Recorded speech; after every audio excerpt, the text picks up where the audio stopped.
dalam hidupku. Allah Roh Kudus,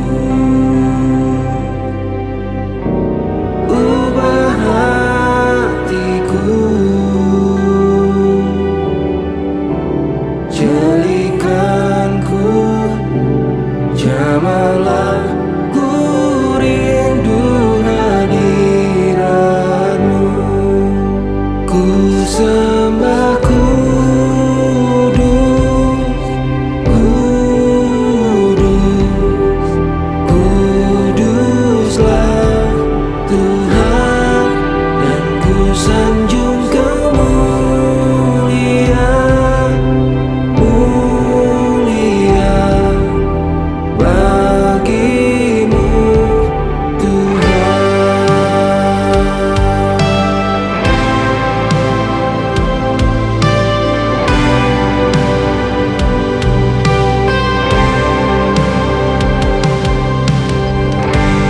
Allah Roh Kudus,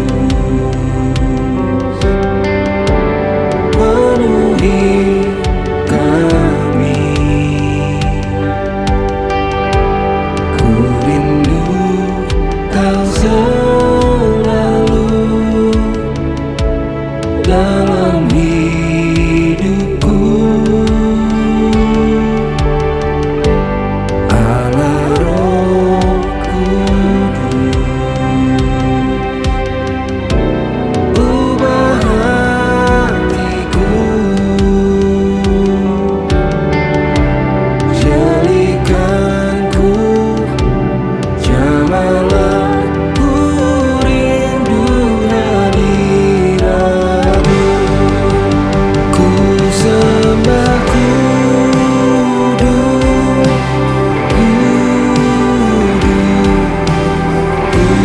Kuduslah Tuhan, dan ku sanjung kemuliaan, mulia bagimu Tuhan.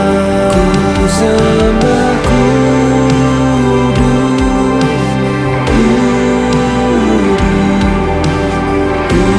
Kuduslah Tuhan, dan ku sanjung kemuliaan, mulia bagimu Tuhan.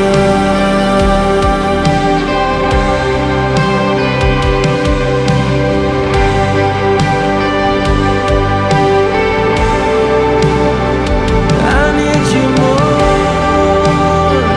we need you more. I need you more,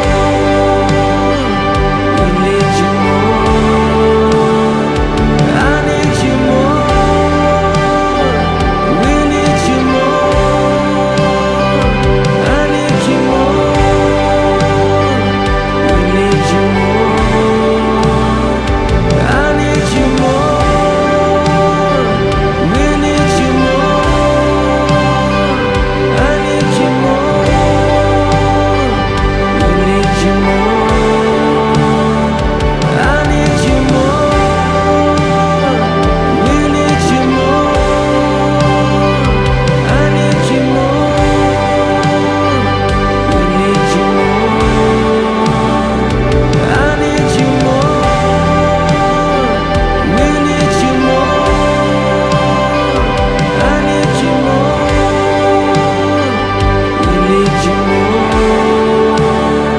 I need you more, we need you more.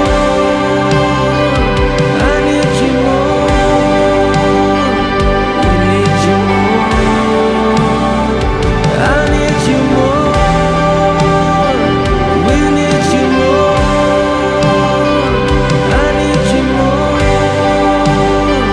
we need you more. Ku sembah Kudus,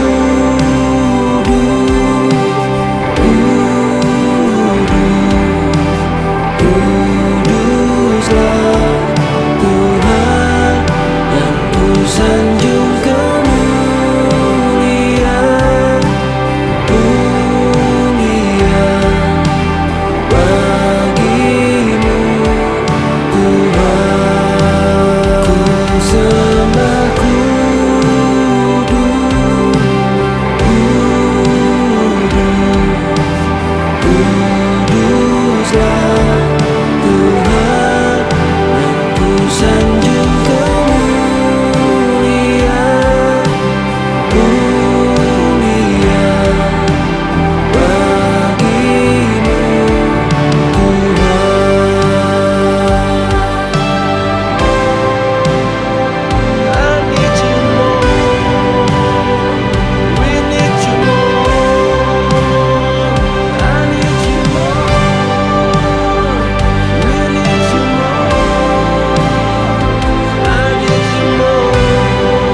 affection, our devotion, pour out on the feet of Jesus. Our affection, our devotion, pour out on the feet of Jesus. Our affection, our devotion, pour out on the feet of Jesus. Our affection, our devotion, pour out on the feet of Jesus. We love you. Oh, how we love you.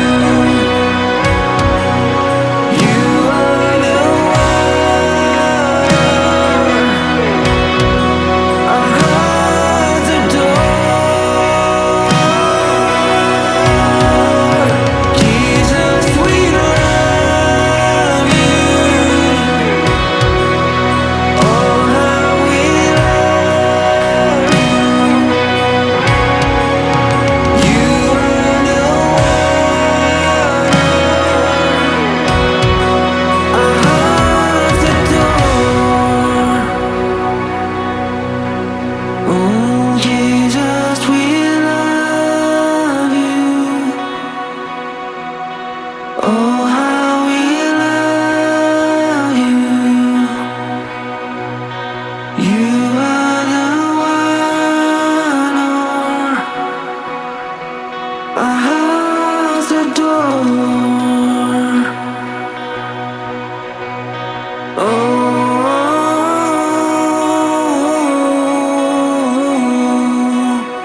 oh, how we love. Oh,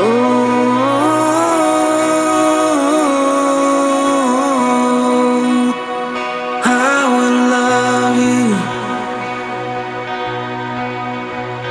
Oh,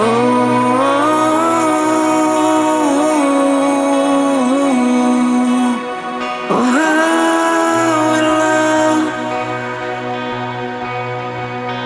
Oh,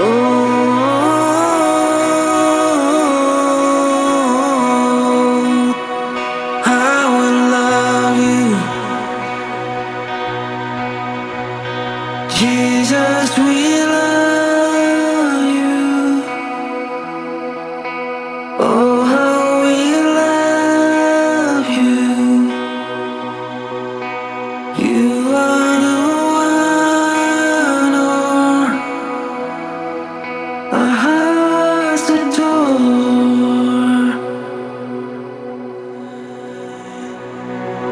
For all that you've done, we will pour out our love. This will be our anthem song. Jesus, we love you. Oh, how we love you. You are the one our hearts adore.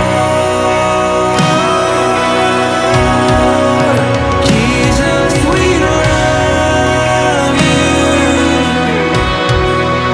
Oh, how we love you. You are the one our hearts adore. Oh, Jesus, we love you. Oh, how we love you. You are the one our hearts adore. Jesus, we love you. Oh, how we love you. You are the one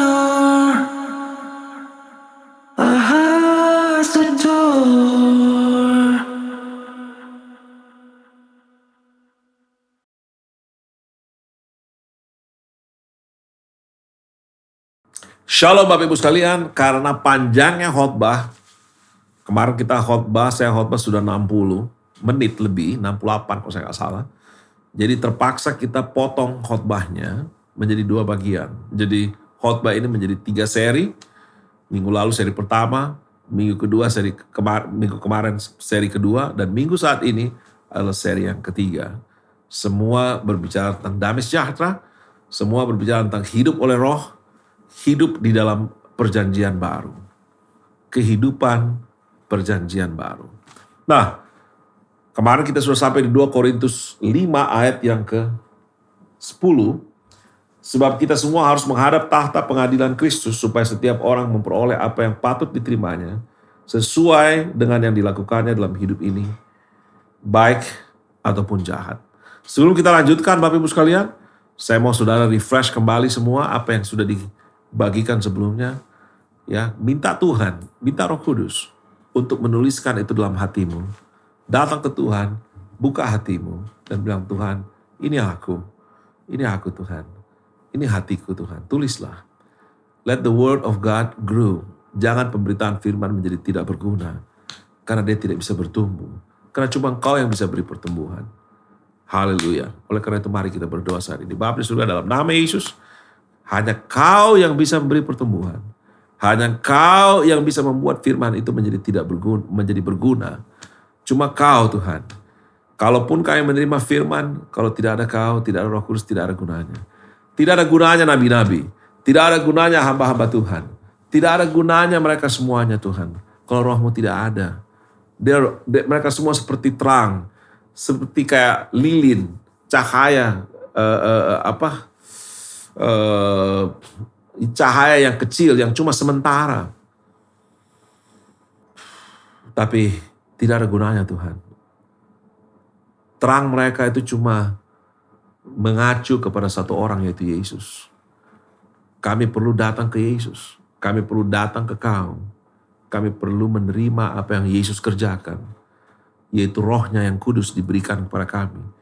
Untuk supaya dia bisa menyampaikan kepada kita semua apa yang Yesus ingin sampaikan kepada kami. Yesuslah firman hidup. Dialah firman. Dan firman itu memberikan rohnya. Supaya Roh Kudus bisa membawa firman itu ke dalam hati kami. Bapa, kami bersyukur pada Kau ya Tuhan. Karena tanpa Kau, kami tidak bisa berbuat apa-apa. Bukan kami yang memiliki firman, Kau yang memiliki firman. We don't have any liberty untuk bisa mengatur firman-Mu. Kami bisa menyelidiki, mempelajari, menjadikan pengetahuan, itu bisa indah. But it's useless kalau dia tidak bertumbuh dan membangun iman kami. So I pray Lord, let them change. Let them be a change, let their people be a changed people. Biarlah mereka menjadi orang yang diperbarui, orang yang diubahkan, orang yang dirubah iman mereka setelah mendengarkan firman-Mu ya Tuhan. Mereka tidak akan sama lagi. Bapa, kami rindu untuk sebuah generasi yang baru. Kami tidak mau mengulangi kesalahan daripada nenek moyang kami. Kami mau menjadi sesuai dengan apa yang menjadi pikiran-Mu Tuhan. Supaya kami sesuai dengan roh-Mu. Terima kasih Tuhan. Kami tidak mau ada satu orang pun menganggap dirinya lebih baik dari yang lain. Kami tidak mau Tuhan ada satu orang pun menganggap dirinya lebih utama, lebih penting, lebih rohani, lebih benar daripada yang lain. Kami mau semua kami Tuhan tahu bahwa kami memiliki anugerah. Anugerah kami berbeda-beda. Kami memiliki Roh Kudus. We need semua anugerah yang ada dalam diri kami masing-masing. We need the Holy Spirit masing-masing dalam diri kami. Bukan cuma aku yang punya Roh Kudus Tuhan. Semua jemaat-Mu punya Roh Kudus Tuhan. And we need that Roh Kudus bersama-sama. Untuk menghibur. Supaya oleh imanku mereka dihibur. Dan oleh iman mereka aku pun dihibur Tuhan. Lord, we pray Tuhan. Jadikan kami satu. Kuatkan kami. Buat kami sehati sepikir Tuhan.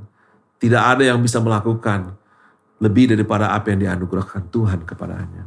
So Lord, I release Tuhan. The spirit of knowledge. The spirit of understanding. The spirit Tuhan yang membuat mata hati mereka menjadi terang. Di dalam nama Tuhan Yesus Kristus kami berdoa pada hari ini. Haleluya. Amin. Jadi Bapak Ibu sekalian, kita masuk ke ayat yang ke-11. Jadi yang membuat perjanjian baru ini berbeda adalah karena Roh Kudus. Dan Roh Kudus ini memperlihatkan bahwa kita bukan lagi dalam keadaan yang lama. Kita berada dalam keadaan yang baru. Karena Roh Kudus tidak diberikan kepada semua orang. Dia hanya diberikan kepada orang-orang yang sudah menjadi ciptaan baru. Kebangkitan Tuhan Yesus Kristus memberikan kita kesempatan, memberikan kita an opportunity, a second chance untuk menjadi ciptaan baru. To do it right, untuk melakukan dengan benar apa yang Allah sudah persiapkan dari sebelum dunia dijadikan, supaya kita bisa melakukannya dengan benar.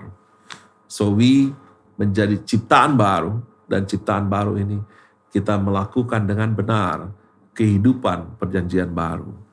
Dan dalam kehidupan perjanjian baru ini tidak ada lagi ukuran duniawi, tidak ada lagi ukuran bejana tanah liat, tidak ada lagi hal-hal lahiriah yang fana. Kita hidup di hadapan Tuhan, kita hidup berdasarkan ukuran, berdasarkan takaran, berdasarkan penilaian yang ada di hadapan Tuhan. Nah, ini yang saya ingin bagikan saat ini, berdasarkan hikmat Allah. Ayat 11, kami tahu apa artinya takut akan Tuhan. Karena itu kami berusaha meyakinkan orang, bagi Allah hati kami nyata dengan terang. Dan aku harap hati kami nyata juga demikian bagi pertimbangan kamu. So, yang disebut dengan takut akan Tuhan. Apa sih takut akan Tuhan, Bapak Ibu sekalian? Kita kalau lihat takut akan Tuhan, di dalam Alkitab bisa berarti menjauhi kejahatan. Tapi kembali lagi, takut akan Tuhan, menjauhi kejahatan. Kembali lagi, apakah kita yang bisa menjauhi kejahatan? Nggak bisa, karena kita debu tanah. It has to be harta yang ada dalam diri kita. Debu tanah, hal-hal yang lahiriah. Ya, hal-hal yang lahiriah tidak ada yang mulia. Tidak ada yang bisa dicontoh, dijadikan panutan. Hal-hal lahiriah itu pasti akan mengecewakan, pasti ada batasnya, ada limitnya, pasti ada kekurangan-kekurangannya. Makanya tidak mungkin there's so many imperfection yang ada di dalam bejana tanah liat itu. So itu tidak bisa dijadikan ukuran. Jadi Bapak Ibu sekalian, ukuran yang kita bisa pakai adalah menurut harta yang ada dalam diri kita. Itu yang disebut tidak menurut hikmat dunia ini, tetapi menurut hikmat Allah. Jadi takut akan Tuhan tidak bisa dari ukuran dari bejana tanah liat. Tidak bisa, tapi harus dari ukuran harta yang ada dalam diri kita, yaitu dari Roh Kudus. Kalau dari ukuran bejana tanah liat, kita tidak bisa dapatkan yang baik di situ. Seperti saya katakan tadi, bahwa semua yang ada dalam bejana tanah liat ini tidak sempurna, imperfect. Penuh dengan imperfections, penuh dengan kekurangan, kelemahan. Jadi hal-hal di dunia ini pasti duniawi. Pasti tidak menyenangkan Tuhan. Pasti tidak perlu kita sanksikan lagi. Itu kenapa di dunia ini selalu ada maut. Karena memang diserahkan kepada maut. Karena memang tidak berkenan di hadapan Tuhan. Itu kenapa takut akan Tuhan bukan ukurannya adalah kita menjauhi kejahatan. Walaupun di Amsal dikatakan kita menjauhi kejahatan. Karena apa yang dikatakan Amsal itu adalah sudut moralnya, bukan sudut rohani. Jadi antinya, jadi kalau kita tahu menipu itu jelek, antinya adalah tidak menipu. Kalau kita tahu orang yang sombong itu tidak baik, rendah hati itu adalah antinya. So takut akan Tuhan bukan anti daripada yang tidak baik yang ada di dunia ini. Karena kalau kita berusaha ikuti ukuran itu, maka kita harus meninggalkan dunia ini. Kita harus meninggalkan tubuh ini. Makanya ada orang yang merasa semakin dia meninggalkan dunia ini, dia semakin rohani. Semakin dia tidak kerja di dunia, semakin dia tidak berbisnis, semakin dia tidak menyibukkan dirinya dengan perkara-perkara duniawi, dia semakin rohani. Karena pikiran dia takut akan Tuhan adalah menjauhi kejahatan. Sedangkan bagaimana bisa kita menjauhi tubuh kita sendiri? Tubuh kita sendiri ini adalah debu tanah. Debu tanah berarti hal-hal yang fana. Hal-hal yang fana berarti hal-hal yang tidak berkenan. Hal-hal yang tidak sesuai dengan Tuhan, bukan hal-hal yang kekal. Atau dengan kata lain, hal-hal yang jahat. Nah, bagaimana kita mau menjauhi kejahatan sedangkan kita berada di dalam kejahatan?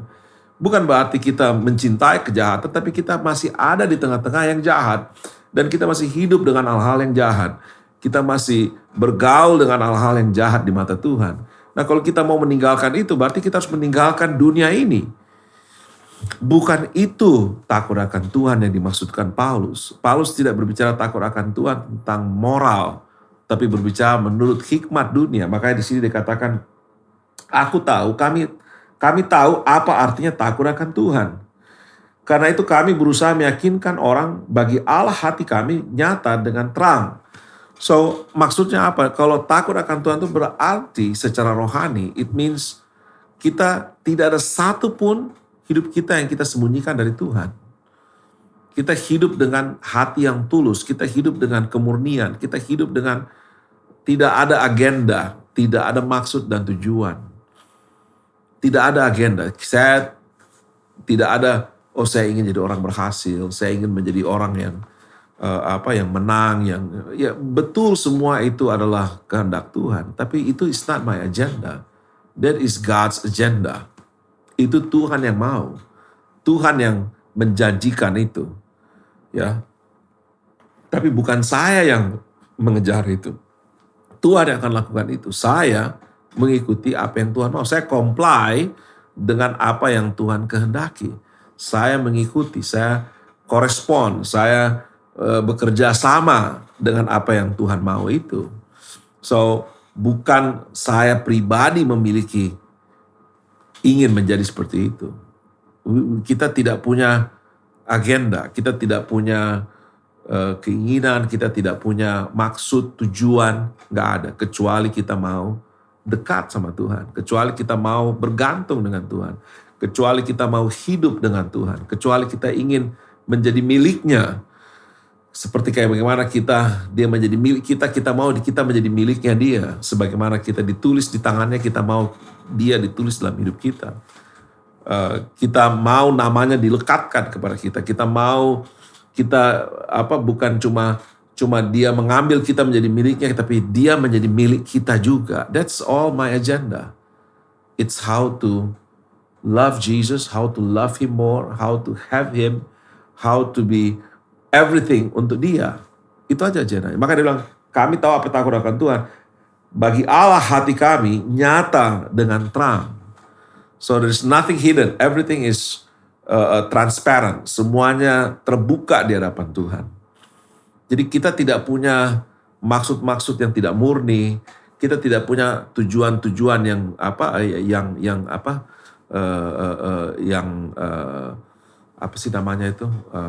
tujuan-tujuan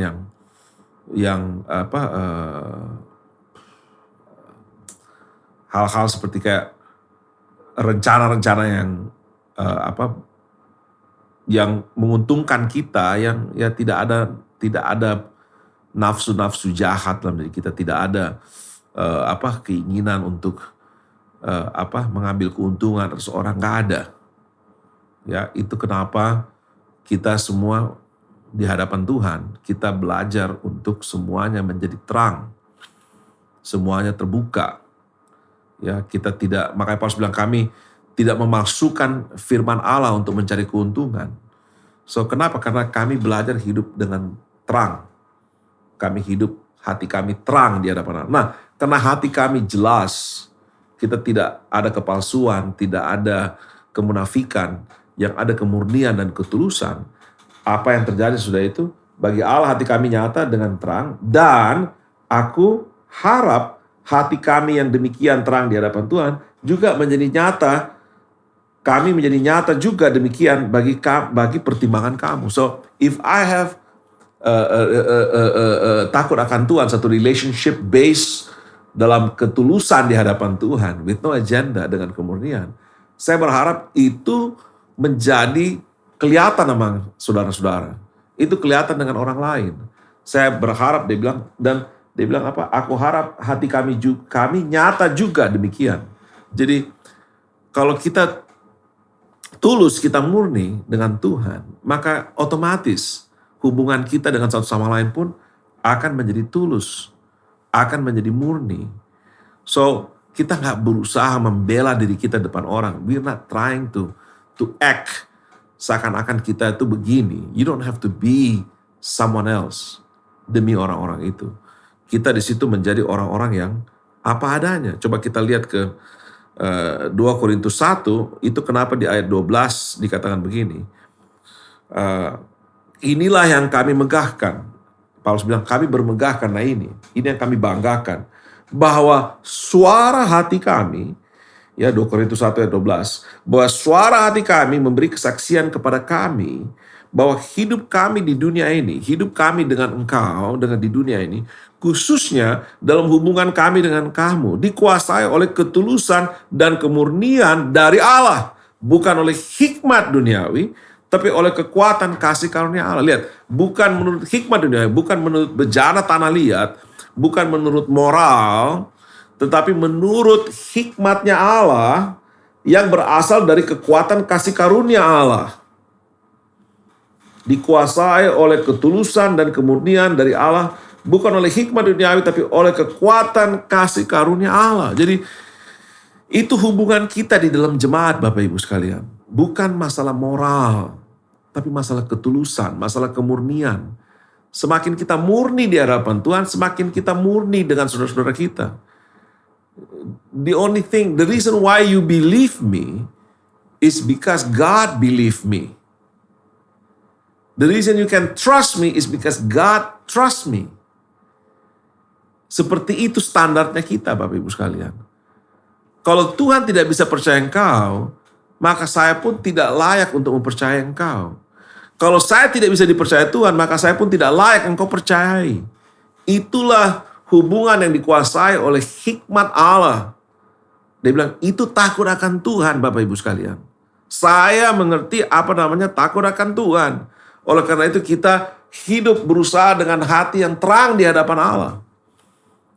Tulus, murni, apa adanya, no agenda. Hidup kita ini cuma compliance kepada Tuhan. Cuma korespon kepada rohnya. Mengikuti kehendaknya. Tidak ada agenda. Tidak ada kita punya maksud dan tujuan-tujuan yang tersembunyi, yang memalukan. Tidak ada. We just love God so much. And because God loves us and we love Him so much, we love you. Kita mengasihi satu sama lain.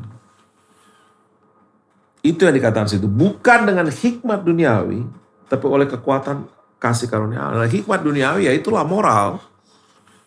Ya, kalau ini A, kita buat antinya A. Kalau kita buat B, kalau ada B, ya kita buat antinya B. Kalau ada C, kita buat antinya C. Nah, itu namanya moral. Di dunia begini, di sini tidak begini. Nah, bukan itu jelek, bukan berarti tidak baik, tapi itu bukan hikmat Allah. Itu bukan ketulusan dan kemurnian. Itu bukan kekuatan Allah, itu kekuatan manusia. Dari situ kita kenal ada orang baik, ada orang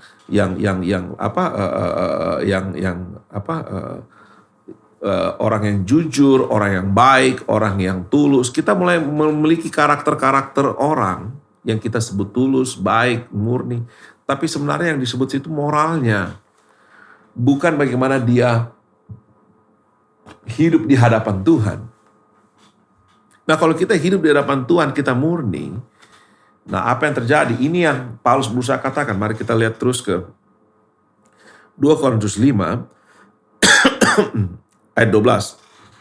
Dengan ini kami tidak berusaha memuji-muji diri kami sekali lagi kepada kamu. Tapi kami mau memberi kesempatan kepada kamu untuk memegahkan kami, supaya kamu dapat menghadapi orang-orang yang bermegah karena hal-hal lahiriah dan bukan batinnya. Jadi saudara lihat, kenapa kita harus fokus pada takut akan Tuhan berdasarkan kekuatan Allah, bukan berdasarkan hikmat duniawi, bukan berdasarkan ukuran bejana tanah liat.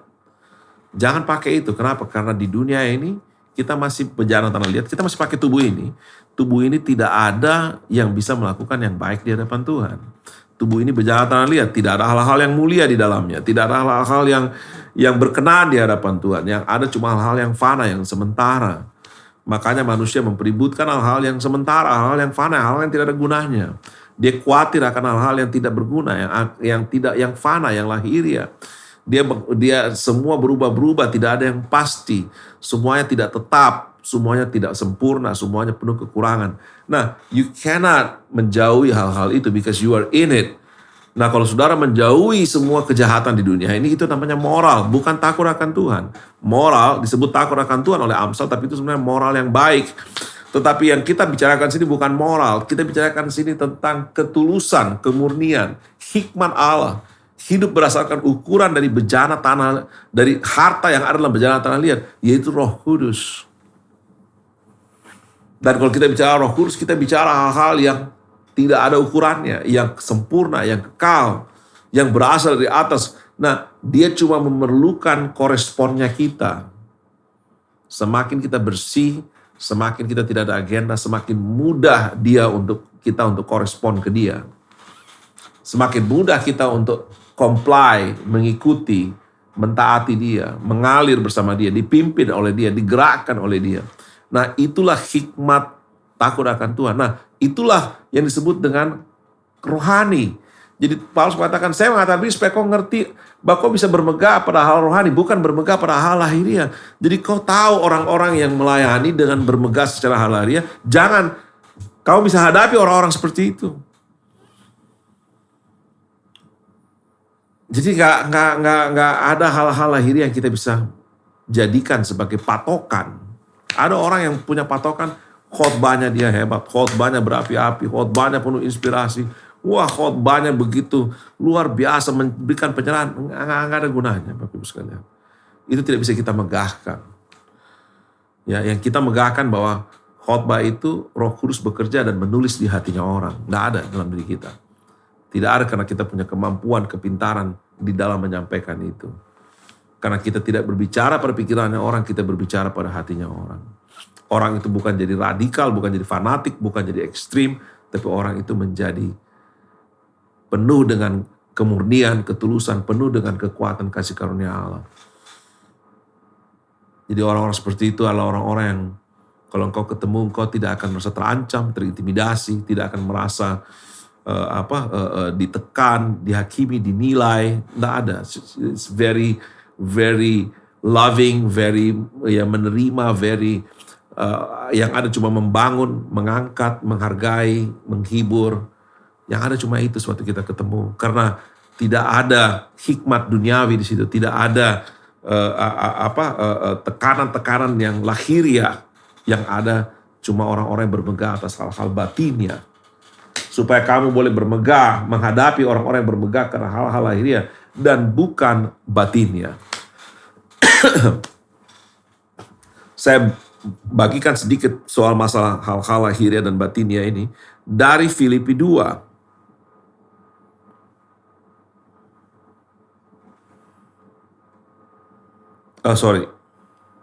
Saya bilang Filipi 2 ya.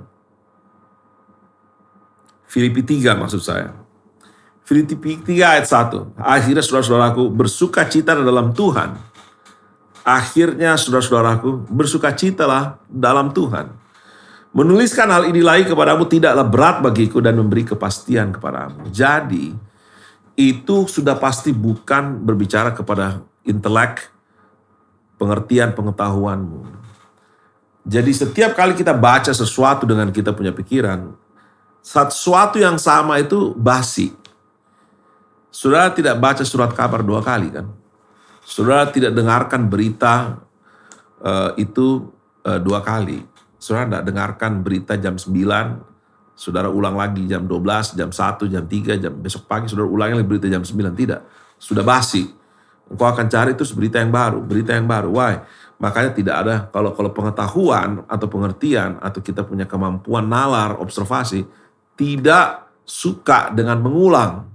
Tetapi Paulus mengatakan menuliskan hal ini lagi kepadamu tidaklah berat.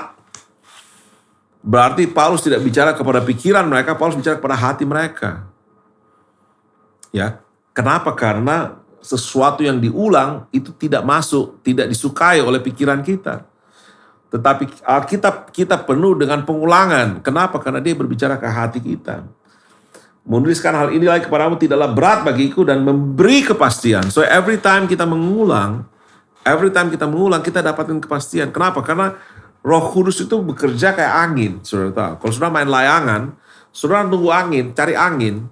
Mungkin arahnya ke sana pertama karena angin ke sana. Tapi waktu saudara pergi kok nggak ada angin, layang nggak naik. Saudara cari lagi angin, saudara tarik lagi. Oh, anginnya ke sana, dia angkat. Nah begitu juga dengan kita. Makanya saya pernah bagikan, kalau kau baca firman rutin, itu baik buat kau, tapi tidak berarti orang lain yang tidak rutin itu tidak baik. Kenapa? Karena kita semua melakukan berdasarkan anugerah yang ada pada kita. Anugerah yang ada pada saya, kita kalau engkau bisa rutin membaca Alkitab, mendengarkan firman Tuhan, karena setiap hari saya berikan 15 menit. Kalau engkau ikuti, kau dengarkan rutin, tidak berarti kau lebih rohani daripada yang tidak dengarkan rutin. Dan yang tidak dengarkan rutin, yang bolong-bolong, yang skip, tidak berarti kau kurang rohani daripada orang yang rutin. Tidak. Kenapa? Karena ada anugerah, ada Roh Kudus. Kalau Roh Kudus tidak ada di situ, kau nggak akan bisa lakukan itu. Seperti saya sudah katakan sebelumnya bahwa saya dulu rutin setiap jam 3 pagi, jam 4 pagi bangun menyembah Tuhan. Nah, tapi kemudian tiba-tiba itu hilang semua. Saya masih memuji menyembah Tuhan, tapi tidak lagi rutin pada jam yang sama. Nah, bukan berarti saya jadi lebih kurang rohani. It's just anugerah Tuhan berubah. Roh Kudus berpindah. Hembusannya berubah. Dan apa yang terjadi? Mungkin saya saat itu tidak lagi bisa menikmati menyembah Tuhan jam 4, jam 3 pagi. Tidak seperti kayak dulu saya menikmati. Tetapi apa yang terjadi? Saya mungkin lebih suka nonton. Saya lebih suka main game. Saya lebih suka ngobrol dengan istri saya. Kenapa? Bukan berarti saya jadi kurang rohani. Anugerah Tuhan berbeda. Anugerah Tuhan yang ada pada saat saya itu bukan lagi untuk menyembah Tuhan pada jam sekian, tapi mungkin pindah ke tempat lain. Tetapi untuk mendapatkan itu anugerah kembali, saya kadang-kadang kita harus coba lagi, kita ulang lagi. Kenapa kita ulang? Siapa tahu dia berhembus, kita tangkap lagi itu anginnya Roh Kudus, kita akan terbawa lagi. Dan oleh karena itu bukan masalah kita disiplin, kita teguh, kita komit, bukan. Masalah you find where is the Holy Spirit, di mana anugerah itu ada. Tapi dalam hidupmu semuanya kita have fun. You enjoy what you do. Jangan lakukan karena terpaksa. You enjoy. Ya, kalau engkau membaca firman, enjoy. Menyembah Tuhan, enjoy. Waktu engkau nonton juga enjoy. Waktu kau main game, enjoy. Waktu kau bersama istrimu, enjoy. Waktu kau bersama suamimu, enjoy. So, whatever you do it enjoy. Kalau sudah terpaksa, ya sudah tidak ada Roh Kudus. Sudah bukan hikmat ilahi, bukan hikmat dari atas, bukan ketulusan, kemurnian lagi. Tetapi sudah paksaan, sudah perasaan bersalah. Kita lakukan itu karena bersalah. Berapa banyak kita baca Alkitab, lakukan itu karena kita takut kita bersalah. Kita takut kita tidak lakukan, dan kita merasa tertuduh. Kalau kita tidak berdoa, kita tidak baca firman. Tidak, semua terjadi karena anugerah. If you can pray, if you can seek God, if you can worship God, it's all the grace of God. Makanya dia katakan menuliskan hal ini adalah tidak berat. Because tujuannya bukan kita punya effort, tujuannya kita lagi positioning ourselves untuk bisa menangkap hembusan Roh Kudus. Kemana arah angin itu? Kita ikuti dia, dan dia akan bawa kita kembali ke tempat yang dulu di mana kita ada. Kalau tempatnya berbeda pun, it's his business. Bukan urusan kita. Dia yang mau atur kita. Bukan kita yang atur dia. So ini yang kita sebut dengan memberi kepastian kepadamu. Ayat 2 dia bilang, hati-hatilah terhadap anjing-anjing. Hati-hatilah terhadap pekerja-pekerja jahat. Hati-hatilah terhadap penyenat-penyenat palsu. Karena kitalah orang-orang bersunat yang beribadah oleh Roh Allah dan bermegah dalam Kristus Yesus dan tidak menaruh percaya pada hal-hal lahiriah. Jadi saudara lihat, orang yang tidak bermegah pada hal lahiriah adalah orang-orang yang bermegah dalam Kristus Yesus, yang beribadah oleh Roh Allah. Orang-orang yang bersunat, yang orang-orang yang hatinya disunat, bukan dagingnya disunat, tapi hatinya disunat. Bukan manusia yang sunat, tapi tangan Allah yang menyunat dia punya hati.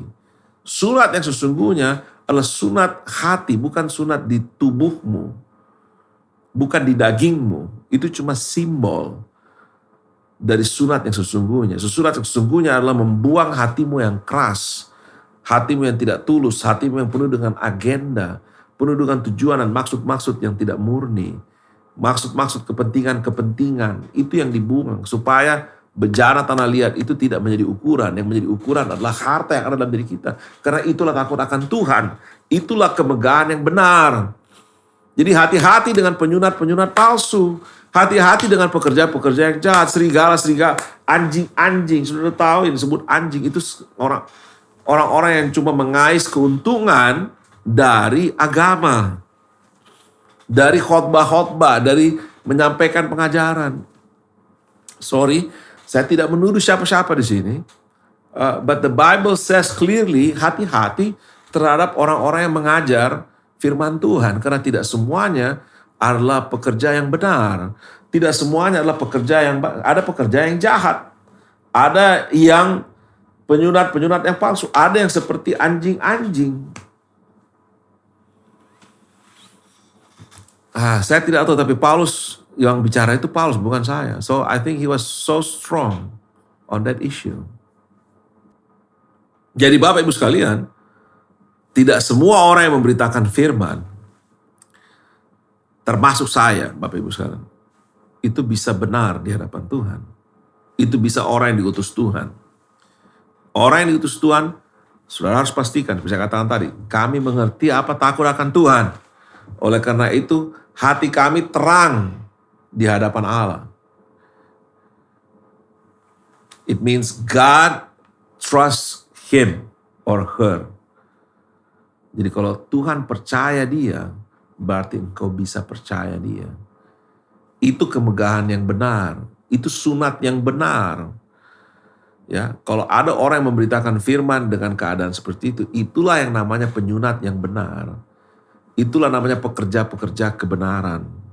Bukan pekerja-pekerja jahat. Bukan penyunat-penyunat palsu. Bahkan lebih keras lagi Paulus katakan anjing. Bapak Ibu sekalian, anjing itu pada zaman dulu bukan kayak pet sekarang.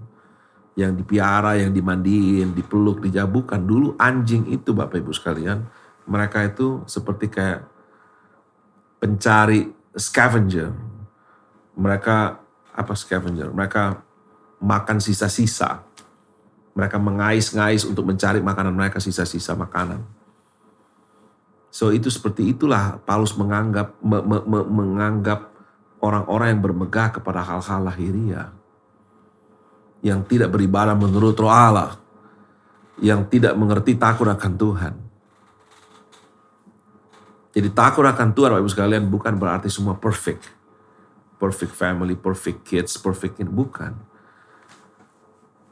Bapak Ibu sekalian, perfect di situ adalah kita mengizinkan Tuhan bekerja.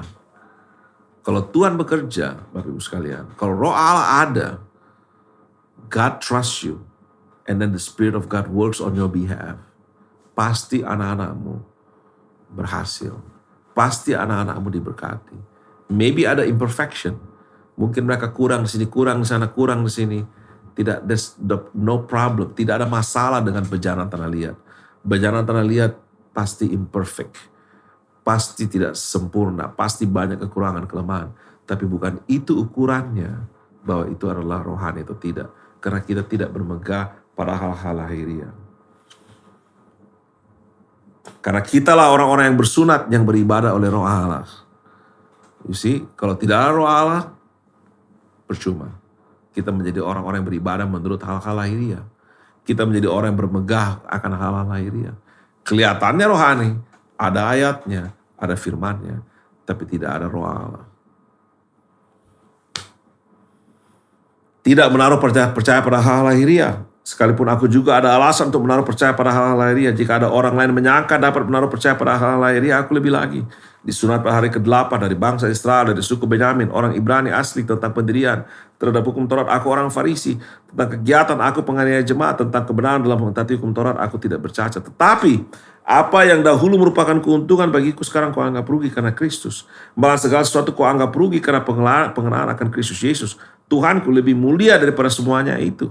Semuanya, oleh karena dialah aku telah melepaskan semuanya itu dan menganggapnya sampah supaya aku memperoleh Kristus. Dan berada dalam dia bukan dengan kebenaranku sendiri karena mentaati hukum Taurat, melainkan dengan kebenaran karena kepercayaan kepada Kristus, yaitu kebenaran yang Allah anugerahkan berdasarkan kepercayaan. It's the grace, it's the Spirit. Kebenaran yang diberikan, it's not karena kita lakukan sesuatu, bukan karena kita mencapai sesuatu, bukan karena kita komit, kita sempurna, karena kita tidak buat kesalahan. No, because apa yang Allah anugerahkan. It's a gift, it's the Holy Spirit, it's the product of the Holy Spirit. It's not the product dari kita. Kita cuma menerimanya, kita cuma percaya. Maka dia bilang, yang anugerahkan, Allah anugerahkan berdasarkan kepercayaan. It's only our correspond cuma bisa believe it, accept it, surrender, comply. Itu bagiannya kita. Nah, inilah yang namanya takut akan Tuhan, supaya kita bisa bermegah bukan kepada hal-hal lahiriah, tapi kepada hal-hal yang rohania. Ya. Jadi kita teruskan ayat 13, 2 Korintus 5 ayat 13. Sebab jika kami tidak menguasai diri, hal itu adalah dalam pelayanan Allah. Dan jika kami menguasai diri, hal itu adalah untuk kepentingan kamu. Ya, jadi kalau Alkitab mengatakan sebab jika kami tidak menguasai diri, hal itu adalah dalam pelayanan Allah. Tidak menguasai diri dalam bahasa Grekanya adalah ekhistemi. Ekhistemi. Dari exo. Di luar, histemi. Ya, di luar kita punya standing. Kita tidak punya standing. Kita tidak punya pendirian. Kita tidak punya keputusan. Kita tidak punya judgment. Kita tidak bisa mengatakan ini rugi, ini untung. Tidak ada. Kalau di hadapan Allah, kita tidak punya kontrol. Kita biarkan Allah yang kontrol. Kita biarkan Allah yang atur. Makanya kalau kita berjalan dengan Tuhan, orang-orang dunia tidak tahan. Karena mereka hidup di hadapan manusia, kita hidup di hadapan Tuhan. Nah, karena kita hidup di hadapan Tuhan, kita tahu bahwa agenda-agenda kita tidak terlalu penting di hadapan Tuhan. Kita bisa duduk berdoa, Tuhan, besok aku harus bayar ini, Tuhan, nanti Tuhan, saya perlu uang. Ya, that's all your agenda. Nah, Tuhan tahu. God can change that. Allah bisa rubah itu, Allah bisa sediakan, bisa tiba-tiba muncul, dan tidak pernah engkau akan kekurangan. Selalu akan ada jalan keluar yang Tuhan berikan. Mungkin tidak tuntas, mungkin cuma satu persatu, nanti masih seperti kayak gali lubang, tutup lubang. Mungkin Tuhan masih menunggu sampai waktunya di mana dia akan berikan terobosan. But God knows His plan for you. Kita tidak mengerti bagaimana Allah bekerja dari awal hingga akhir.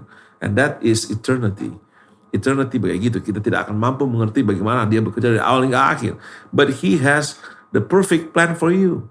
Makanya apa terjadi kalau bersama dia? Kita lost control, kita nggak punya control.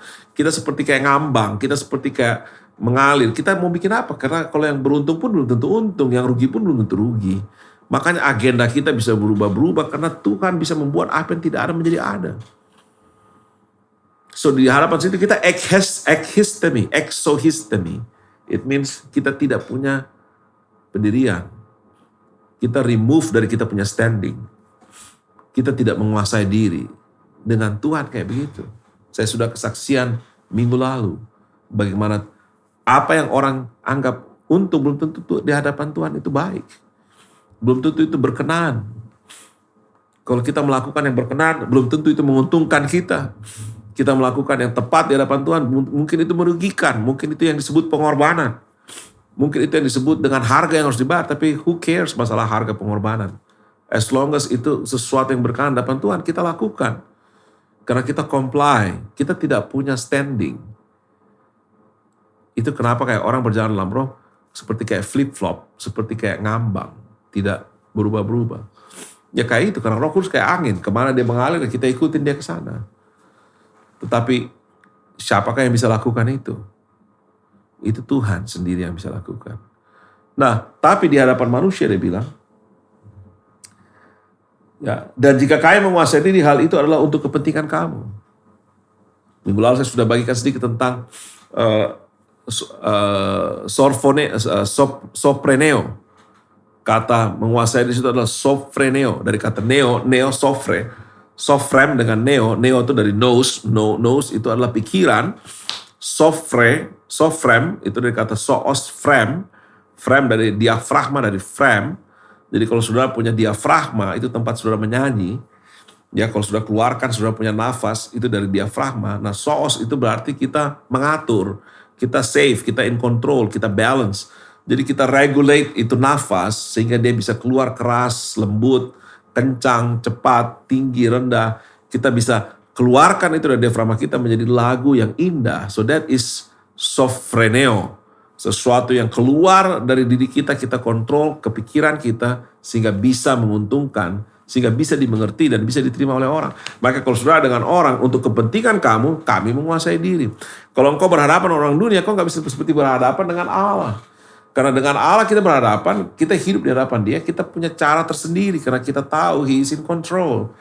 Kita tahu bahwa itu harta yang berharga, itulah jaminan dan bagi kita untuk memperoleh segalanya. Tetapi dengan orang di dunia tidak bisa, kita harus kontrol. Mereka butuh jaminan, mereka butuh kepastian, mereka butuh hitungan, mereka perlu pikiran, mereka perlu bisa menerima penjelasan-penjelasan itu. Walaupun penjelasan-penjelasan itu belum tentu terjadi seperti apa yang kita pikirkan. Maka waktu saya doakan ada orang sakit seperti itu, orang dunia tuh mereka harapkan jawaban yang belum tentu ada gunanya. Tapi they need something yang bisa mereka mengerti. Kalau sesuatu yang mereka tidak bisa mengerti, mereka tidak bisa terima. Saya pernah doakan orang, saya diminta datang ke rumah sakit untuk doakan seorang yang sakit kanker. Dan orang ini sudah di stadium terakhir, dokter sudah angkat tangan, dia sudah berada di ruang, bukan lagi di ICU, dia di kamar, dia tidur, tidak bisa berbaring, dia harus duduk karena perutnya sudah besar kayak balon. Karena kanker di ususnya sudah berkembang sedemikian rupa, dia kesakitan, dia cuma disuntik morfin. Datang minta saya doakan, pas saya naik ke atas lift, mau ke kamarnya dia, tiba-tiba Tuhan bicara sama dia bilang, suruh dia turun dari tempat tidur, pulang ke rumahnya, sampai rumah dia akan sembuh. Saya masuk ke dalam kamarnya dia, saya bilang, Ibu, Tuhan kasih tahu saya bahwa kau harus turun dari tempat tidur ini, pulang ke rumah, pada saat kau sentuh rumahmu, kau akan sembuh. Dia bilang, dia tidak mau, dia bilang, tidak, saya di sini aja, saya mau didoakan. Saya bilang, buat apa saya doakan Ibu? Tuhan sudah ngomong, just do it. Kau lakukan pasti terjadi. God already sent His word. His word sudah berjalan. Firman Tuhan tidak akan kembali sia-sia. Dia akan melakukan apa yang dikehendaki. Dia seperti air mengairi bumi dan kemudian memberikan hasil bagi bumi itu. So the word of God will never return in void. Dia pasti terjadi. God has spoken His word. You just do it. Loh enggak. Saya mau didoakan. Saya bilang, buat apa didoakan? Didoakan tidak akan terjadi apa-apa karena Tuhan sudah ngomong. Dia bilang, apa-apa, pokoknya doakan aja. So people, mereka tidak mengerti bagaimana berhidup di hadapan Allah. So mereka cuma minta, ya didoakan. Walaupun tidak ada hasilnya, pokoknya doa aja. So what is the purpose untuk kita doain? Sekarang, what is the purpose for you untuk worry, untuk khawatir apa semua? Kalau bulan depan dijawab. Tidak ada gunanya kita setengah mati, anxiety, kita stres, kita struggle, kita seperti kayak tertekan, depresi dengan masalah kita. Padahal bulan depan, 2 bulan depan, jalan keluar yang diberikan Tuhan. So buat apa 2 bulan itu kau menderita? Kan kau harus belajar hidup di hadapan Tuhan supaya Roh Kudus mengalir, supaya Roh Kudus tidak mundur, supaya realnya ada dan Roh Kudus bisa bekerja. Itu kenapa kita harus hidup oleh Roh. Karena itu memperlihatkan bahwa kita tidak hidup menurut hikmat dunia. Itu memperlihatkan bahwa Allah akan bekerja untuk kita. Itu yang memperlihatkan bahwa semua yang Allah sediakan, yang sudah Allah akan lakukan. Allah jamin bahwa Dia akan lakukan dengan Roh-Nya. Itu makanya dia bilang, sebab jika kami tidak menguasai diri di ayat yang ke-13, sebab jika kami tidak menguasai diri, hal itu adalah dalam pelayanan Allah. Dan jika kami menguasai diri, hal itu adalah untuk kepentingan kamu. Dalam terjemahan lain dia bilang, kalau kami seperti kayak orang gila, maka itu untuk pelayanan Allah. Dan kalau kami seperti ke dalam pikiran yang akal sehat, itu untuk kamu. Jadi jangan berusaha hidup di hadapan Allah dengan kata, lu pakai akal sehat dong, mikir dong. Nggak bisa. Di hadapan Allah kita tidak kayak begitu, tapi di hadapan manusia iya. You have to think. Karena bejana tanah liat ini, semua yang tidak mulia ini, tidak bisa kita jauhi, tidak bisa kita tinggalkan. Kita hidup di situ dengan segala imperfection, kekurangan, dengan segala hal yang tidak berkenan di hadapan Tuhan yang ada di dalamnya. But you still need it. Karena kita punya tugas, kita punya misi. You have to become the light of the world, the salt of the earth. Kau harus menjadi garam dunia ini. You need this world untuk menyelesaikan tugas panggilan pelayananmu sebelum kita hidup di kerajaan 1000 tahun, di dunia yang baru, di Yerusalem yang baru. Ayat 14. Ya, dia bilang, kalau kami menguasai diri, hal itu adalah untuk kepentingan kamu. Ayat 14. Sebab kasih Kristus yang menguasai kami. So you have to understand how to live in this two way of living. Satu tidak menguasai diri seperti kayak orang gila. Satu menguasai diri. Orang sehat, berpikiran sehat. You have to do it karena kita mengasihi. Karena kasih Kristus menguasai kami. Disinilah the art of living with God itu di sini. The art of New Testament living. Inilah artnya, inilah seninya. Karena kasih Kristus menguasai kita, kita perlu berada mengerti dua cara hidup ini. Satu, ada harta yang kita harus pelihara. Kedua, ada perjalanan tanah liat yang fana, yang tidak sempurna, yang masih kita perlukan. Jadi kita harus tahu bagaimana untuk hidup dengan perjanjian baru dan bagaimana kita hidup dengan tanah liat ini. Makanya di dunia ini cukup moral baik. Lu moralnya sudah bagus, cukup. Itu yang mereka butuhkan. Tapi di hadapan Allah tidak bisa. Harus lebih dari itu. Harus menurut ketulusan dan kemurnian. Menurut hikmat Allah. Menurut anugerah Allah. Menurut Roh Kudus yang ada di dalam hidup kita. Haleluya. Sebab kasih Kristus ayat 14 yang menguasai kami, karena kami telah mengerti bahwa jika satu orang sudah mati untuk semua orang, maka mereka semua sudah mati. Dan Kristus telah mati untuk semua orang, supaya mereka juga yang hidup tidak lagi hidup untuk dirinya sendiri, tetapi untuk Dia yang telah mati, yang telah dibangkitkan untuk mereka. So ini saya sudah singgung minggu lalu tentang bagaimana kita harus memandang dunia ini. Bukan lagi menurut pikiran kita yang duniawi. Bukan lagi menurut perspektif duniawi. Bukan lagi menurut perspektif bejana tanah liat. Kita harus melihat menurut perspektifnya Tuhan. He has died, berarti semua orang. Mau siapa saja dia. Orang percaya, tidak percaya. Orang penghujat, orang tidak penghujat, orang berdosa, orang najis, mau siapapun dia. Mereka semua sudah mati. Karena Kristus sudah mati. Dan mereka hidup. Kristus sudah hidup. Mereka hidup bukan lagi untuk diri mereka. Tapi mereka hidup untuk Tuhan. So you have to see all the people. Tidak ada yang namanya musuh. Biarpun itu orang jahat terhadap kamu, itu bukan musuh. Itu orang yang dipakai Tuhan. Untuk menguji kamu. Untuk membuat kau menjadi lebih baik. Dia mungkin untuk membuang kotoran-kotoran, kerak-kerak, sisa-sisa dalam hidupmu yang tidak berkenan di hadapan Tuhan. Makanya Abraham ada Lot. Bagaimana Lot membuat bertengkar dengan Abraham.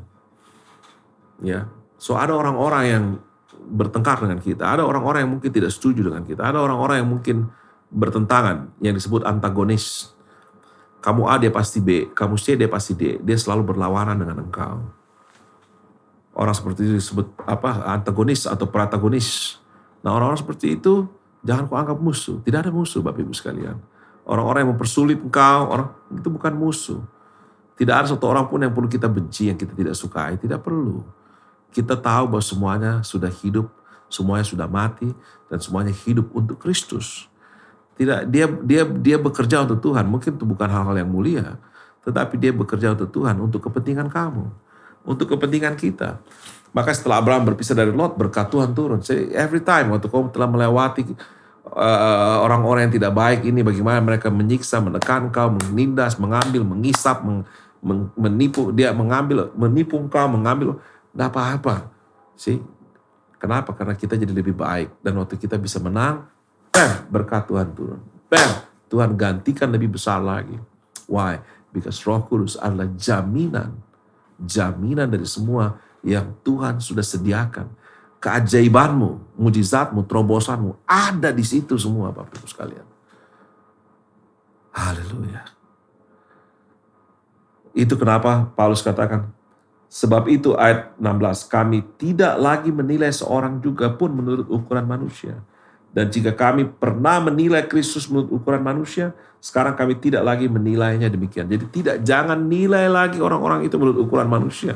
Menurut ukuran manusia, ini musuh, ini orang tidak baik, ini orang harus dijauhi. Nah, kita cuma menjauhi orang karena kita tahu dia tidak mendatangkan damai sejahtera. Dia bisa mencuri sukacitamu. Dia bisa menghabiskan energimu ke tempat yang lain. Itu yang kita jaga. Tapi tidak ada yang menjadi musuh. Tidak ada menjadi kita mendiskreditkan orang-orang itu. Enggak. Mereka semua tidak lagi kita ukur menurut ukuran manusia. Kita harus ukur mereka menurut ukuran Tuhan. Maka kalau kita alami penindasan, diam aja. And let the Holy Spirit explain to you. Tuhan, kenapa aku alami ini Tuhan? Apa tujuannya dengan orang-orang ini? Apa maksudmu? Mungkin kau takut karena kau akan kehilangan segala-galanya. But if Jesus said, let it go. Trust me. Walk with me. Itu sesuatu yang baik bagi engkau. Kelihatannya tidak baik, tidak enak, menyakitkan. Tapi sebenarnya itu untuk kepentinganmu, untuk keuntunganmu. Makanya jangan lagi nilai orang menurut ukuran manusia. Ayat 17. Jadi siapa yang ada dalam Kristus, ia adalah ciptaan baru. Yang lama sudah berlalu, sesungguhnya yang baru sudah datang. Haleluya. Barang siapa dalam Kristus, dia ciptaan baru. Kita ini ciptaan baru. Kita bergerak dengan cara yang baru. Kita hidup dengan cara yang baru. Inilah kenapa disebut kekristenan. It's perjanjian baru. Kita adalah suratnya. Roh Kudus adalah tintanya. Hati kita adalah kertasnya. Orang yang diutus Tuhan, orang yang dikuduskan Tuhan, dialah orang yang menyampaikan firman Allah kepadamu. Dialah orang yang disebut penyunat yang benar, pekerja yang baik, bukan anjing-anjing, bukan penyunat yang palsu, bukan pekerja jahat. Karena dia tidak bermegah pada hal lahiriah, dia hanya bermegah oleh Roh Allah, dia hanya bermegah di dalam Kristus. Di hubungan kami dengan kau, hanya berdasarkan ketulusan kemurnian, berdasarkan hikmat Allah, supaya kamu mengerti apa namanya takut akan Allah. So, itulah ciptaan baru. Ayat 18, dan semuanya ini dari Allah. Semuanya ini dari Allah. Semuanya ini dari Allah. Renungkan Tuhan, semuanya ini dari Allah. Tidak ada dari setan, tidak ada dari iblis, tidak ada dari roh jahat, tidak ada. Semua dari Allah. He is in control. Bahkan setan pun is under his control. Bahkan those demons, roh jahat is in his control. Jadi kalau saudara lihat orang kerasukan setan, orang dikuasai roh jahat, saudara jangan berpikir Tuhan tidak berkuasa di situ. Tuhan tetap berkuasa. Tuhan tetap semuanya dari Dia. It serve a purpose. Mungkin purpose-nya kurang mulia, tapi ada juga purpose yang mulia. Tapi semua itu dari Dia, untuk Dia, dan oleh Dia. Semua dari Allah. Yang dengan perantaran Kristus telah mendamaikan kita dengan dirinya. Dan yang telah mempercayakan pelayanan pendamaian ini kepada kami. Sebab Allah mendamaikan dunia dengan dirinya oleh Kristus. Dengan tidak memperhitungkan pelanggaran mereka, Ia telah mempercayakan berita pendamaian itu kepada kami. Jadi, kami ini adalah utusan-utusan Kristus. Seakan-akan Allah menasihati kamu dengan penderitaan kami. Dalam nama Kristus kami meminta kepadamu, berilah dirimu diselamatkan, didamaikan dengan Allah. Dia yang tidak mengenal dosa, telah dibuatnya menjadi dosa karena kita, supaya dalam Dia kita dibenarkan oleh Allah. Jadi Bapak Ibu sekalian, berilah dirimu didamaikan. It means it's under your domain.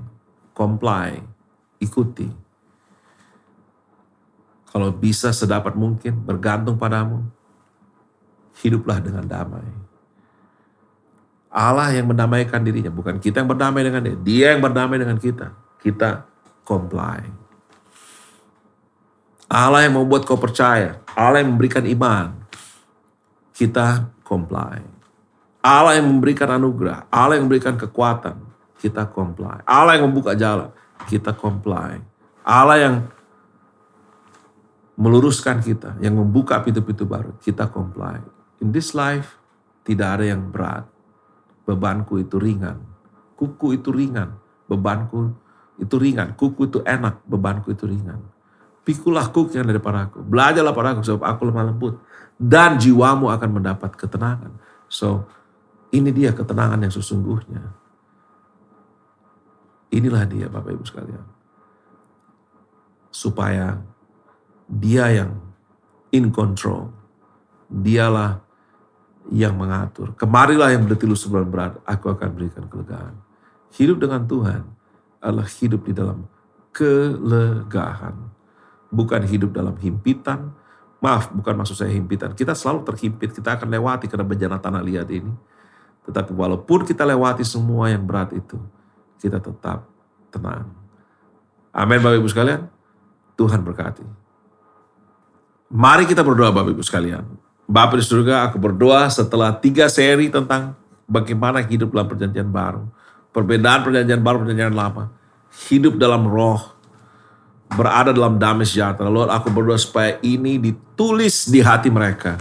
Lord, I pray for the Holy Spirit to write it down. Untuk mengukir firman ini di hati mereka. Di hati umatmu. Di mana saja mereka ada saat ini. Lord, I pray for the Holy Spirit to come upon them. In Jesus' name. Terima kasih ya Tuhan. Terima kasih. Bapa kami berdoa Tuhan supaya satu hari yang baru. Satu minggu yang baru, satu era yang baru Tuhan. Let us finish Tuhan tahun ini dengan kuat, dengan strong. Karena kami tidak hidup menurut ukuran dunia. Kami tidak hidup menurut ukuran manusia. Kami hidup menurut harta yang indah yang ada dalam diri kami. Bagi dia yang sanggup melaksanakan lebih daripada apa yang kami doakan dan pikirkan sesuai dengan kuasa yang bekerja dalam diri kami. Seperti dengan kuasa yang ada dalam diri kami. Seperti dengan harta yang kami miliki. Seperti dengan Roh Kudus yang diberikan pada kami. Tuhan, Kau bisa melakukan lebih daripada apa yang kami doakan dan pikirkan. You works beyond our wildest dreams, imaginations. Semua Engkau sediakan bagi orang yang mengasihi Engkau. So Lord, I pray in Jesus' name Tuhan. Aku berdoa dalam nama ini Yesus tertera dalam hati mereka. Sehingga mereka tidak rasa takut, tidak ada rasa bimbang, tidak rasa kekhawatiran. Mereka bisa fokus kepada Engkau. Dan mereka tahu bahwa mereka hidup ini di dunia dalam sebuah misi. Untuk menjalankan, untuk menjadi terang dunia, untuk menjadi garam dunia. So Lord, I pray Tuhan, biar kami jadi satu roh, satu hati, sepikir. Tidak seorang pun menganggap dirinya lebih penting. Biar kami tahu bahwa kami semua sudah diberkati Tuhan, sudah memiliki Roh Kudus. Bahwa tidak seorang pun lebih rohani daripada yang lain. Bahwa kami semua ini adalah hamba-hamba Allah. Orang-orang yang sudah dipanggil menjadi anak-anak Allah. Yang memiliki harta yang besar di dalam diri kami. Bapa, aku berdoa biar kami stop, tidak lagi menilai secara manusia. Tidak lagi melihat menurut ukuran-ukuran bejana tanah liat. Tidak lagi merasa tertuduh dengan keadaan kami yang masih lahiriah. Tidak lagi menilai hal-hal lahiriah itu sebagai hal-hal yang bisa menentukan kerohanian kami. Tidak menganggap lagi moralitas itu sebagai hal-hal yang membuat kami lebih baik dari orang lain. Tidak. Itu semua supaya kami bisa beroperasi di dunia ini dengan baik. Kalau kami punya nama baik, punya karakter yang baik, punya moral yang baik, tujuannya untuk supaya kami bisa menjadi berkat. Supaya Injil itu tidak terhalang untuk dibagikan ke dunia ini. It's not masalah kami di hadapan Tuhan. Bukan masalah kami lebih rohani dan lebih baik daripada yang lain. So Lord, I pray supaya umatmu di sini hidup dalam ketenangan, kedamaian, ketentraman. Supaya Roh Kudus berlimpah-limpah dalam hidup mereka Tuhan. Terima kasih. I release the blessing of God upon them. In Jesus' name, dalam nama Yesus Kristus. Haleluya. Amin.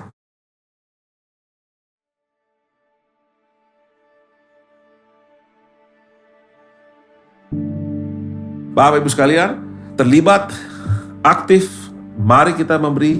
Seperti yang sudah katakan sebelumnya, Roh Kudus selalu memberi, Allah itu selalu memberi. So you don't have to ask, should I give or not? Tidak usah tanya begitu. Tidak usah tanya Tuhan berapa yang kau harus beri, tidak perlu. Ikuti Roh Kudus itu, comply, correspond, ikuti dia. Apa yang dalam kuasamu, lakukan itu. Sedapat-dapatnya kalau itu dalam kalau engkau itu bergantung padamu, lakukanlah. Rekeningmu, uangmu itu bergantung pada engkau. It's not bergantung pada Tuhan. Bergantung pada engkau. Bergantung dari kerelaanmu. Jadi berilah sejauh mana engkau rela memberinya.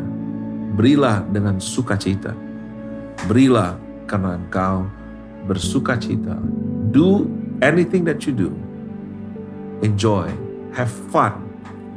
Kita sudah have fun dalam menyembah Tuhan. Kita having fun di dalam mendengar firman Tuhan. Kita having fun di dalam memberi. Haleluya. Jadi mari beri sesuai dengan rekening yang ada tertulis di depan televisi Anda. Lakukanlah itu dan mari kita melakukan pengakuan iman kita. Saat kami memberi persembahan hari ini, kami mempercayai Tuhan atas pekerjaan, bahkan pekerjaan yang lebih baik, kenaikan gaji dan bonus, keuntungan penjualan dan komisi, rumah yang menyenangkan, kepemilikan lahan dan warisan, bunga dan pendapatan, potongan harga dan pengembalian, menerima cek melalui pos, hadiah-hadiah dan kejutan, keajaiban keuangan, hutang terbayar lunas, pengeluaran berkurang, berkat dan peningkatan. Terima kasih Tuhan untuk penyediaan bagi semua kebutuhan keuanganku, sehingga aku memiliki lebih dari cukup untuk dipersembahkan bagi kerajaan Allah dan pemberitaan Injil Yesus Kristus. Haleluya. Amin. Haleluya Bapak Ibu sekalian, mari kita tutup ibadah kita. Mari kita sekali lagi tunduk kepala dan berdoa. Bapa, di dalam nama Yesus Kristus, terima kasih Tuhan. Thank you Jesus. Kami mengakhiri minggu ini, bulan ini Agustus. Lord, we are coming to the last 4 months daripada tahun 2021. Tidak terasa we are ending. Kami menutupi tahun ini sekarang. Lord, we pray in Jesus name Tuhan. Pimpin kami, pegang tangan kami, jalan pimpin kami di depan, buka jalan depan kami. We dedicate semua 4 bulan terakhir ini kepada Engkau. Tolong Tuhan, let us do your will. Let us, jangan kami miss, jangan kami keluar, jangan kami tidak nyampe tidak sesuai dengan kehendak-Mu. Oh, let us be perfect Tuhan di dalam mengikuti Engkau di dalam segala hal. Terima kasih ya Bapa. Berkati umat-Mu dimanapun berada. Dan Lord, I pray Tuhan supaya kami berdoa saat ini Tuhan. Kami tutup doa kami ini seperti dengan doa yang Kau ajarkan kepada kami. Bapa kami yang di surga, dikuduskan nama-Mu. Datanglah kerajaan-Mu di bumi, jadilah kehendak-Mu. Seperti di bumi seperti di surga. Berikanlah kami pada hari ini makanan kami yang secukupnya. Dan ampunilah segala kesalahan kami seperti kami juga mengampuni orang yang bersalah kepada kami. Dan janganlah bawa kami ke dalam pencobaan, tapi lepaskanlah kami daripada yang jahat. Karena Engkaulah yang punya kerajaan dan kuasa dan kemuliaan sampai selama-lamanya. Dan mari kita semua yang percaya sama-sama katakan, amin. Angkat tanganmu, arahkan hatimu pada Tuhan. Terima berkat-berkat ini. Tuhan memberkati engkau dan melindungi engkau. Tuhan menyinari engkau dengan wajah dan memberikan engkau kasih karunia. Tuhan menghadapkan wajahnya dan memberikan engkau damai sejahtera. Kasih karunia, rahmat, berkat, anugerah daripada Allah Bapa dan Tuhan kita Yesus Kristus, damai sejahtera, ketenangan, ketentraman, sukacita daripada Roh Kudus, pengurapannya menyertai engkau dari hari ini kekal sampai selama-lamanya. Haleluya. Amin.